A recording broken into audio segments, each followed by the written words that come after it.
Welcome to She Rebel Radio, a community-driven podcast dedicated to supporting women to unlearn conventional rules and create businesses of significance.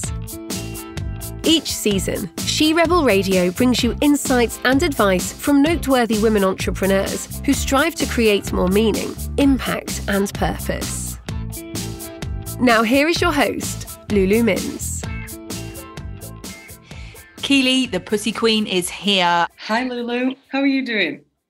Yeah, I am good, thank you. I'm good. Really excited to have you here and have this conversation today. Yeah, me too.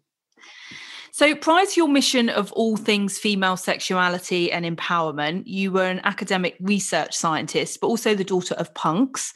How did you find yourself as an inner rebel fitting into a more linear career? What were the highlights and the lowlights for you? Oh, what a great question. Well, you know, there was parts of being an academic that I really loved, that really suited me. Mm-hmm. I think sometimes in academia, there can be quite a free-thinking aspect. And so that punk influence, that early punk influence for me was all about like just doing it yourself. Like you can do it. Your contribution is valuable and it matters. Mm-hmm. So there were many parts of academia that really suited me, but other parts that really didn't. The sense that I had to, and this wasn't true in all places. So I did find that some places were had their own culture, right? But this sense of my time, a fixed time, belonged to someone else is really hard for me. I was like, I can do the job in this amount of time, and when I've done it, it's done. Yeah. So yeah, that was a really big thing. Well, yeah, and time's like one of our most valued commodities, and it's not for sale, right? Exactly. Yeah. Yeah. Yeah, no, and I definitely resonate with your background, you know, in terms of the, you know, free thinking, that your contribution is valuable. You know, my dad's a musician and I grew up very much in that environment. And again, as a lawyer, there was, you know, freedom of putting a case and persuasive arguments. But again, then this very restrictive kind of linear approach to things that I also found myself bursting to get out of at times. Yeah. And what I found in academia is there were specific ideas that were funded, right? So I couldn't have pursued my personal interests necessarily in the way that I would have wanted. It was very kind of dictated by what was being funded by the government, which were great things, but not necessarily my primary interests. Yeah. So you can see yourself kind of running off in particular areas without, that makes sense.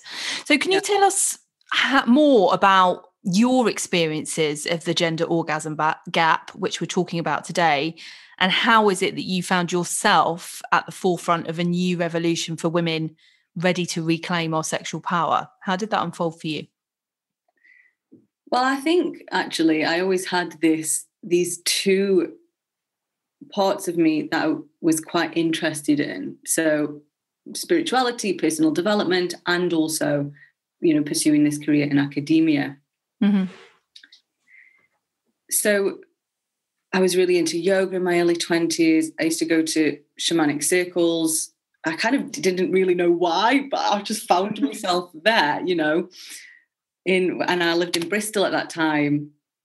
Mm-hmm. And I started to become interested in sexuality in my partnership. And that kind of led me in this path of taking a course in my own sexuality. And it was incredible. You know, I speak specifically about this journey in my Masturbation memoir, Unleashing the Female O. Mm-hmm. But it was kind of, it was instigated from being in a relationship and realizing that, you know, I wanted to be able to connect more sexually. It was kind of hard for me to fully be present in my body sober. A lot of my sexual experiences when I was in my early 20s were under the influence of alcohol. Mm-hmm. And it was like, oh, there's a thing here. So I took this course and learned how to connect to my sexuality in a different way, through breathing, through not using a vibrator, through not looking at porn or using fantasy. It was like, what's present in the body? And there can be this huge, I had a huge resistance, and this is really common. It's like, oh God, I don't want to go down there. Mm-hmm. But actually, it was this huge awakening and realization that so much of what I had understood about my own sexuality and about sexuality in general growing up was so different to what I would say is this kind of natural, innate, effervescent sexuality that is in our bodies. So it sounds like it started off as, you know, how do I connect more in this relationship, but became a bit more of a personal awakening. And as you've said, that the kind of social conditioning, etc., around sexuality. And was that, do you think, you know, unique or more unique for us as women to be disconnected? Yeah, I think there's a very different kind of connection or disconnection. So, you know, you mentioned the gender orgasm gap. So statistically, that is a thing, that men tend to have more orgasms. And certainly that was true for me. You know, I think I first learned how to orgasm when I was maybe around 20 years old. And it was years later before I even discovered what the cervix and the cervical orgasm was. We'll get to that in a bit. Mm-hmm. But it was like every sexual experience, the goal of it, the purpose of it was my partner, my heterosexual male partner, because I'm a heterosexual woman, to ejaculate. Like that seemed to be the end all and be all. Mm-hmm. And I think that's really common. There's a woman called Peggy Orenstein, and she talks about a research study, and the results were that young men will say that a sexual experience has been good if they experience an orgasm, whereas young women will say a sexual experience as good if their partner experienced an orgasm, if they didn't feel pain and if they felt connection. And it's such a different narrative.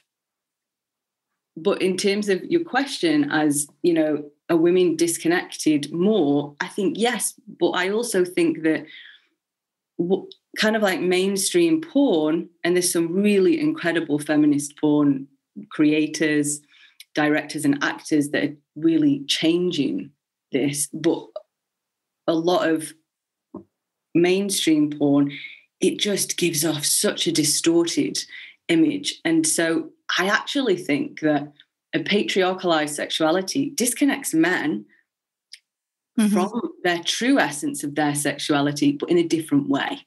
Yeah, interesting.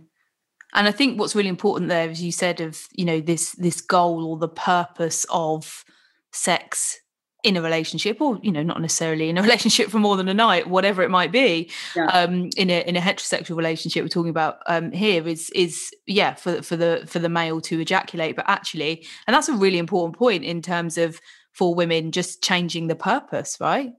Of how we're conditioned, just changing that purpose can make a massive impact. Yeah, it literally is. I mean, that's why it's my life's work, because I think it's so powerful and transformational for women to have a different experience of their own sexuality within their own bodies.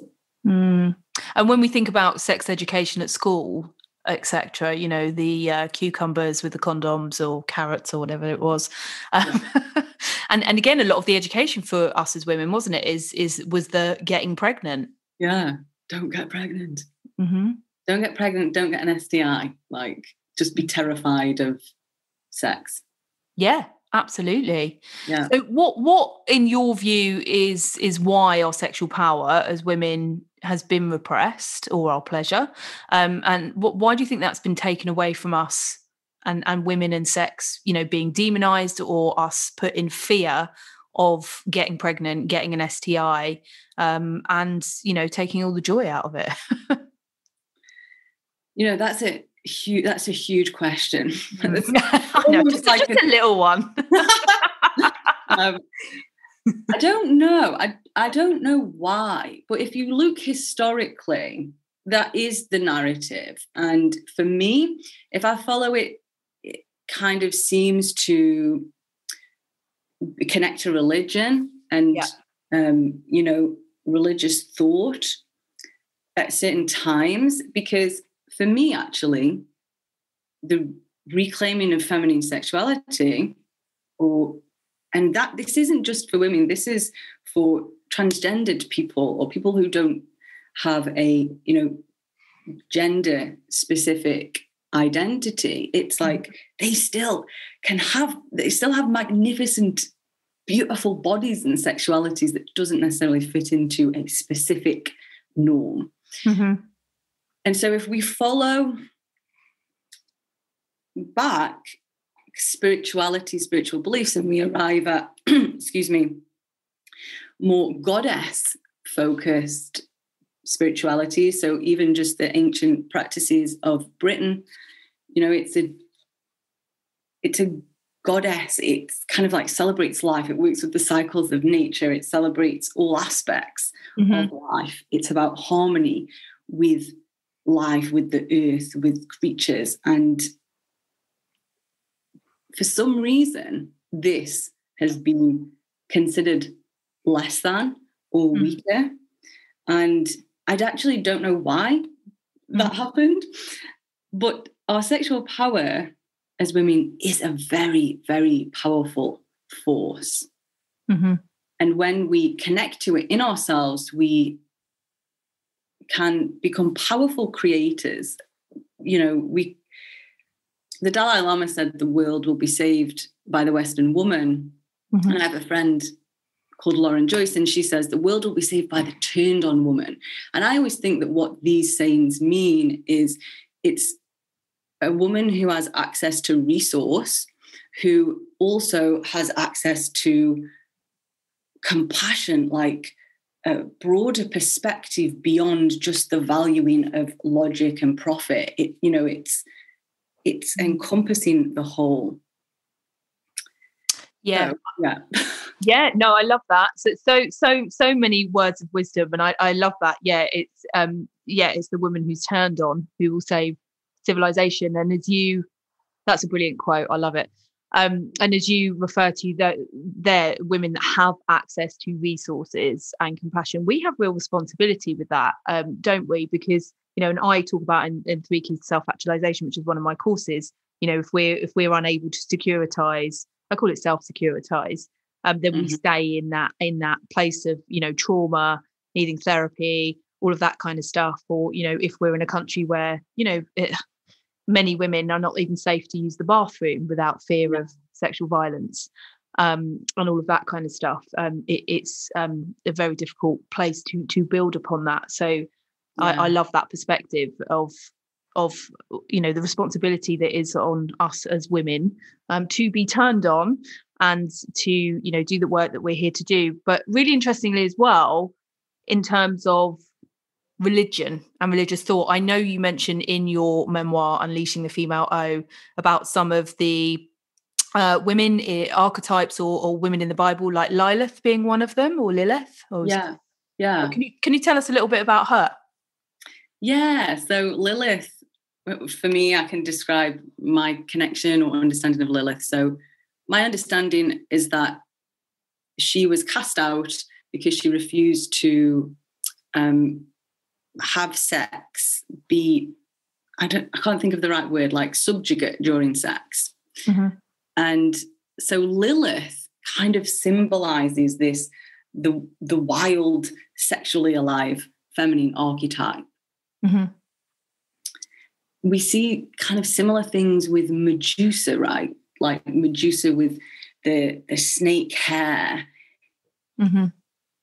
Symbolizes quite a prototypical matriarchal goddess, like the snakes are the sexual power, and snakes have been demonized, similarly to feminine sexuality.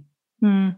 And so, there's so much in this, even to the point of, I'm going to run a course starting in a couple of weeks, and it's called the Amazon Pussy Activation. Mm-hmm. And so the Amazons were warrior women Diana Prince, Wonder Woman, is this archetype. And the word for this is virago. Virago is female warrior or a woman with heroic qualities, but it's used as a derogatory term, right? So it's the same essence of this Lilith essence or this Medusa essence. It's sexually empowered woman, but it's become demonized. Yeah, so demonized. And I used to get myself into trouble at school having certain views about religion,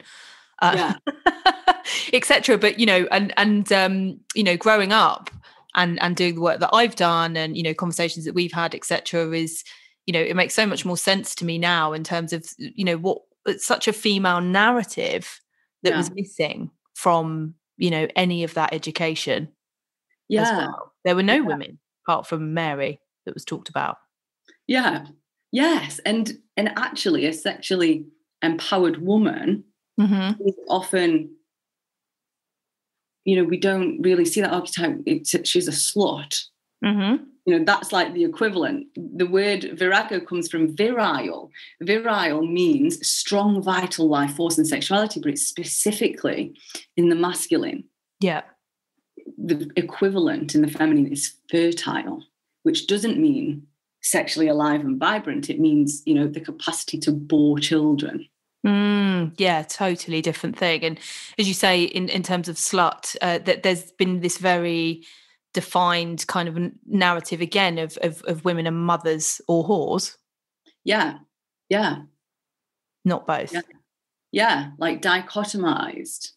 I don't know if did you watch any of RuPaul's Drag Race? No. I think Bimini Bombulash came second, and I just think did a great, drag act of either being the slut or the mother, or not necessarily the mother, but the sophisticated couture, and I just thought, God, definitely, has been really. She's definitely really studied women and the kind of battle that is put on women in society of be the mother or the whore, be sophisticated and elegant or the whore. It's never both. So your TED Talk, Masturbation is a New Meditation, which I think came out October 2018. Yeah. Went viral. It's had almost 1.5 million views. And in it, you talk as a woman about your personal experiences of masturbation. What transformation from feelings of shame around sexuality to being so empowered by it and to be able to address this subject in front of so many people did you have to go through? Because, we in the industries that we're in, women and men, talk about really working within their purpose, but what does it truly take to embrace that fully? Yeah. So for me, it was when I'd had this experience, like, a pussy awakening, a sexual awakening, this realization of what I'd learned about my sexuality and how I'd been enacting it was so disempowered to actually what the truth of it was. And growing up in a context where I'd seen women who'd gone through sexual violence. I'd seen women who, my own mum developed an eating disorder. And, she was a head teacher. She was high functioning in society. But to me, it was just like this internalized patriarchy, this internalized self-hatred of how women are taught to be about their bodies.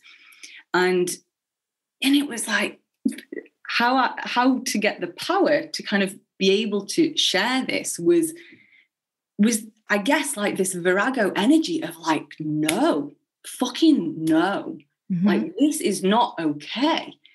And it might be, people have all sorts of experiences on a spectrum from real severe trauma to much more subtle. But I think for most people, most women, there is an internalized, subtle sense of body hatred or self-rejection or sexual shame. And it's just not true. Like, our bodies are these magnificent expressions.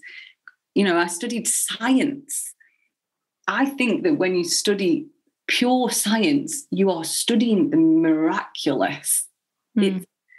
Our bodies are incredible. Why would we have this internalized shame around how they look, how they express, what they naturally do? So was there a degree of anger for you in terms of, you know, when you were kind of having your own healing and, you know, diving into this of like, why as women do we feel like this, and how long are we going to put up with it for? Yes, I think I can feel a sense of anger.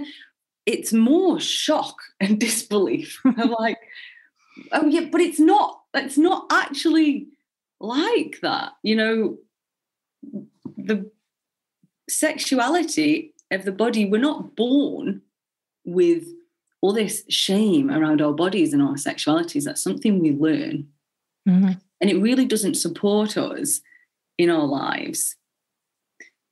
So yes, anger, but also I think sadness, grief, sorrow for what I'd seen, also people not thriving, and seeing that it doesn't have to be that way kind of feeling.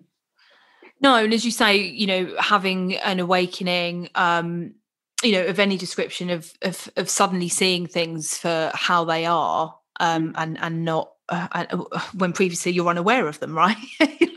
That's just how things are, and then suddenly, you know, the lid's off, and it's oh my god, you know, this is here, and I can see it, and I can see it for myself, and I can see it for that person, and the sadness and grief that comes with that, but also, you know, the power, and you so step into that, the power to do something about it. As well. So why is self-pleasure in particular important for women, whether in relationships or not? Why is it central to our empowerment and transformation as female leaders as well? And going back to this responsibility piece, you know, of, you know, having access to resources and compassion. So it's the embodiment piece. There is, and this, for me, I guess, is the difference between academia and then what I do now, is there's the intellectualization and this conversation, and it's fantastic and it's great, but that doesn't actually change how we experience our own bodies. And it also doesn't actually give us our own taste of the magnificence that lives within our sexuality and our bodies. So self-pleasure, holistic self-pleasure, is a way to really be present in the body, to experience the truth of the body, of your body, of anyone's individual body and sexuality, and to start to really feel and experience the genuine pleasure that is available. I think that self-pleasure for women, the kind of self-pleasure that I teach, is a lifestyle practice. It's a deeply empowering embodiment lifestyle practice that just connects us to a sense of awe, of relaxation, of pleasure. Pleasure is great for the nervous system, and it also connects us to our power. I can feel if I am feeling anxious or a bit contracted, you know, it's like my body is stuck in this freeze, and by breathing and moving into embodiment and self-pleasure, it can shift my state so powerfully. And as you say, from that, you know, we can intellectually understand stuff, you know, particularly if we're clever and we have science degrees and law degrees and God knows what else. And many of the listeners of She Rebel Radio, you know, to this embodiment. And as you said, that this presence in the body, this truth of the body, this pleasure within the body. Why, you know, I think we were talking about before we hit record, you know, the pandemic and, you know, things are in a big change of flux and change and transformation. Why is it important now that women and everybody, but we learn to embody and feel things at a deeper level than intellectualizing it and in our heads? Because we were speaking a little bit about the the repression of the feminine globally and the valuing of qualities that have kind of led to us getting in a bit of a mess historically.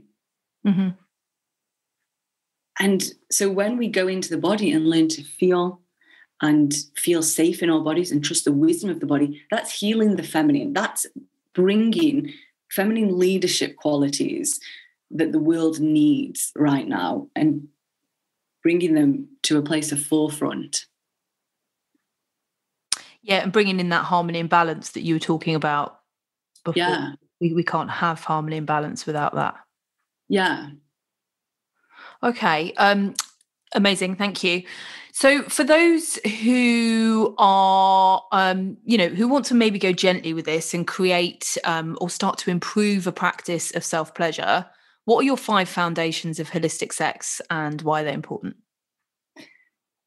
So these are great ways to shift from, if one's experience of self-pleasure is maybe using a vibrator or fantasizing, which there's no shame around, by the way. Like, it's really important for me to not create more shame. That was my experience. That's what I talk about in both my TED Talk and Masturbation memoir. But that cannot always feel that good. So the holistic foundations of the 5 foundations of holistic sex allow us to connect to the body in what I would say a more authentic way. So they are sound. Let me start with breath, actually, because then I can do a little demonstration. So breath. Our breath is how we can bring ourselves deep into our bodies to start to feel the sensations of the body. And to let go of that cortical control of the mind, which is like thinking about doing all the things or feeling self-conscious or saying this is stupid, whatever. It's like we use our breath to bring us into the body. And for this, I recommend an open-mouthed breath, like a sensual breath or an erotic breath. So there's breath and then there's sound. So expressing the natural sound of the body.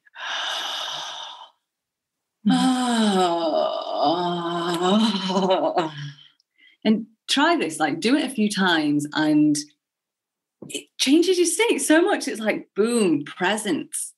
And do you think people who have, regular yoga practice, etc., have connect with this easier? Yes, I think so. It's a different kind of breath than yoga. Yeah, we heard. Yeah. But yes, because ultimately what it's about is masturbation is a new meditation. That's the title of the TED Talk. We're talking about a meditative experience of sexuality, being present in the body. And so these things create the meditative experience. The next holistic sex tool is movement. So just allowing the body to kind of naturally move how it wants to. And then you've got sensation. So you want to take your awareness, your focus and attention onto the sensation in the body. It's like a mindfulness experience of pleasure. So if you're focusing on, say, the clitoris, your awareness is on the clitoris and looking for sensation there. And the 5th one. Yeah, I was going to say, I think we're at 4. the kind of flow. So it's like focus and then sensation. So you're focusing on the sensation. So I said 4 and 5 in number 4. Okay, lovely. So it's focus. Yes, it's like, awareness. That's the meditative point, right? It's like what you're meditating on. Yeah. Perfect. Love those. Thank you so much. Yeah. And for those who are maybe used to successful clitoral self-stimulation, but maybe stuck in a rut with that, how is a cervical orgasm different and why should we as women care about it? And I know you mentioned that at the beginning, that you would tell us a bit more about that. Yeah. So the cervix is this profound part of female anatomy. I didn't even know I had one that it was capable of orgasms until I was, 27 or something. This was a huge reason. I was like, why did nobody tell me about this? Because this would have changed everything. Mm-hmm. So the cervix is deep in the vagina. It's the part of the anatomy between the womb and between the vaginal canal, and it opens during childbirth. This part of the body is connected to the vagus nerve. So the cervix is innervated by the vagus nerve, and then you have the G-spot and the clitoris, which are innervated by other nerve points, the pudendal and the pelvic, and it actually activates slightly different parts of the brain. So the vagus nerve, which runs through the cervix, runs through the central part of the body, and through many different of the major organs, including the heart. So it's a different experience of orgasm. And before I'd had a cervical orgasm, I started to hear women speak about cervical orgasms as being this transcendent spiritual experience. And I was like, I want me one of those. So I went on this journey, and it can be quite a journey to awaken the cervix. A cervix can feel quite tender, quite numb for a lot of women, not necessarily always instantly orgasmic. So it is a journey to go on, and it's a very, very empowering journey. Yeah, and as you said, it wasn't something, that you were aware of, or us as women really are aware of so openly, because again, cervix really ties into, in generic conversation, is birth, isn't it? The cervix opens and women give birth. That's the conversation, isn't it? There's no mention of cervical orgasms. Yeah. And the vagina and the throat, if you look at images of the anatomy of those, are quite similar. Mm-hmm. And just symbolically, as you open the vagina and the sexuality, it can open the throat. Like, that's the empowerment of you express more of you speak your message, your truth. And the cervix, so we have the cervical spine, which is also at the throat area. As you said, it's quite a journey to cervical orgasm, a worthwhile one, quite a journey. You said a lot of women can find it tender, etc. So what are some of the steps to achieving that? I think it was the second YouTube video I ever made is specifically about this, and I describe exactly how to do it. But so you would use a dildo. Mm-hmm. And basically, you're going to open the vagina. You're going to do a process called de-armoring the vagina, which is releasing tension, releasing stagnation. When a woman starts to take this journey, there can be a lot of healing involved, of past sexual experiences, low self-worth around the body. And so there's a kind of a releasing that happens through a de-armoring practice, which is like massaging and opening the vagina using the holistic sex tools that I just shared. Mm-hmm. They start to really make sense when you do this kind of practice. So what's the cosmic egg, and why did you create it? The cosmic egg is a pussy egg. It's a small egg that you put inside your vagina. It's made of glass. People can freak out a bit when I say glass. Glass is a really common material for sex tools. It's a really fantastic tool for sex tools. It's completely safe. It's made of borosilicate glass. You put it inside the vagina, and then you do specific pussy practices, self-pleasure practices. It's called the cosmic egg because the cosmic egg is a mythological motif that sits at the heart of many cosmogony stories around the world. And it's like, so from the cosmic egg, all of life began, like the primordial creator deity. And so I love that symbology because it's like the creative power of our sexuality when we connect to it. So that's the cosmic egg. And I have a whole range of sex tools that I made. It goes with the unicorn horn dildo and the vulva massager, and I have a walnut dildo as well. And everything that I make I collaborate with artists.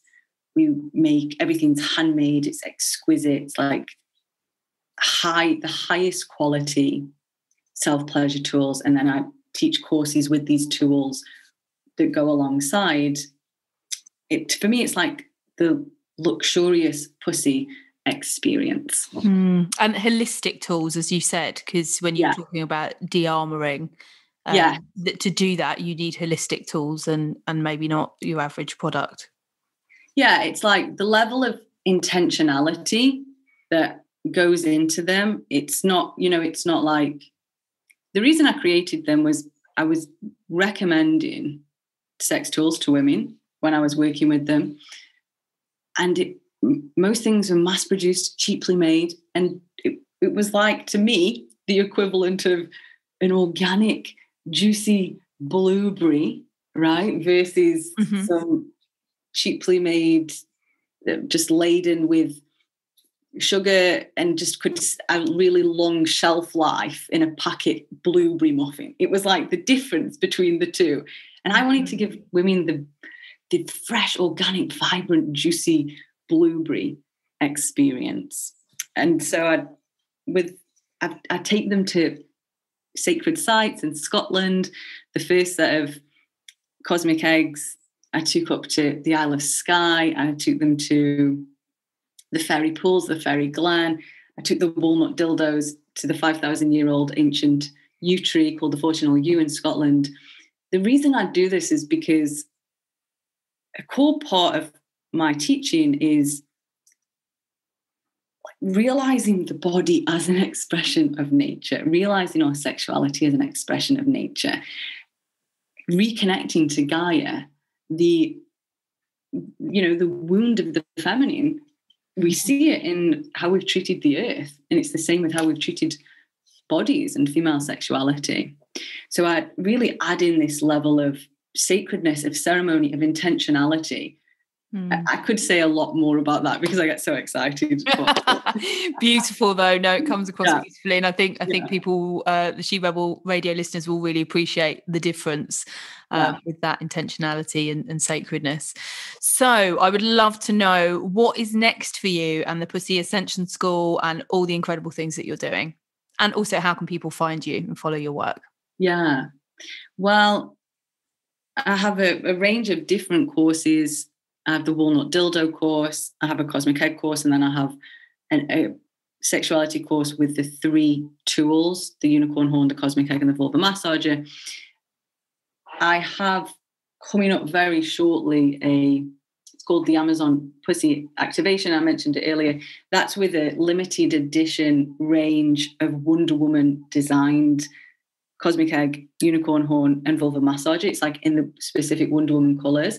And that's a 10-week course with me. We work with the cervix, the G-spot, the clitoris, connecting to the body, connecting to the womb. Like, it's really healing, but it's really activating as well. Mm-hmm. So that's coming up soon. I also have a Cosmic Egg course running at the minute.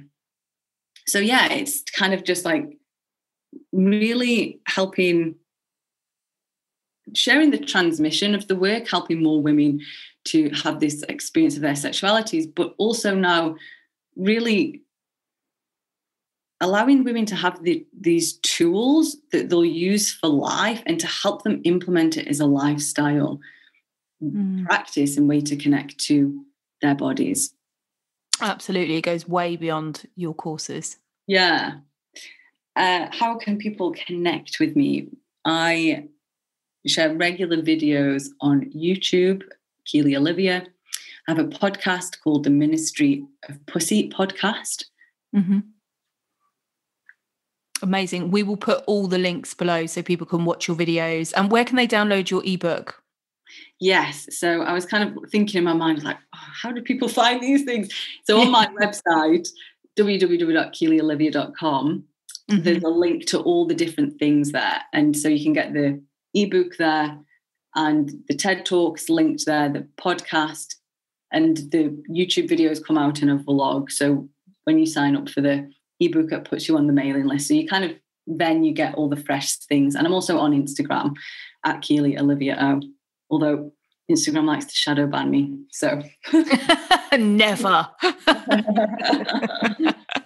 And we will be sharing this episode on Instagram as well. Amazing to have you, Keeley. Any final last words of wisdom?